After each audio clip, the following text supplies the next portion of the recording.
And definitely ഞാൻ എപ്പോഴും സ്റ്റുഡൻറ്റിനെ അങ്ങോട്ട് ചലഞ്ച് ചെയ്യുന്നൊരു കാര്യമാണ്. യു കെന്ന് ഒരു ഡിഗ്രി, ഒരു മാസ്റ്റേഴ്സ് ഓർ അണ്ടർ ഗ്രാജുവേറ്റ് എടുത്ത് കഴിഞ്ഞിട്ട് വേൾഡിൽ എവിടെ പോയാലും അവർക്ക് ആ ഒരു ഡിഗ്രി എടുത്തതിലൊരു റിഗ്രറ്റ് ഉണ്ടാവില്ല. ഒരു 5 years ബാക്ക് നോക്കുകയാണെങ്കിൽ നമുക്ക് ഈ പോസ്റ്റ് സ്റ്റഡി വർക്ക് പെർമിറ്റ് എന്ന് പറഞ്ഞൊരു സംഭവം തന്നെ ഉണ്ടായിരുന്നില്ല. എങ്കിലും U K was preferred as one of the best desired country for all the students.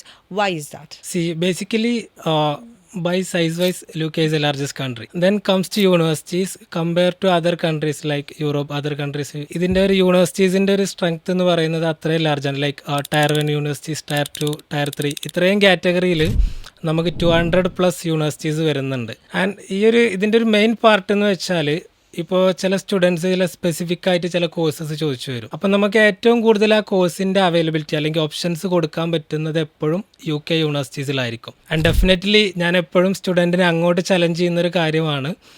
U കെന്ന് ഒരു ഡിഗ്രി, ഒരു മാസ്റ്റേഴ്സ് ഓർ അണ്ടർ ഗ്രാജുവേറ്റ് എടുത്ത് കഴിഞ്ഞിട്ട് വേൾഡിൽ എവിടെ പോയാലും അവർക്ക് ആ ഒരു ഡിഗ്രി എടുത്തതിലൊരു റിഗ്രറ്റ് ഉണ്ടാവില്ല. ലൈക്ക് ആരും ഒരു റിജക്ഷൻ കൊടുക്കാത്ത ഒരു ഗ്രാജുവേഷനാണ് നമുക്ക് UK നിന്ന് കിട്ടുന്നത്. Same like USA.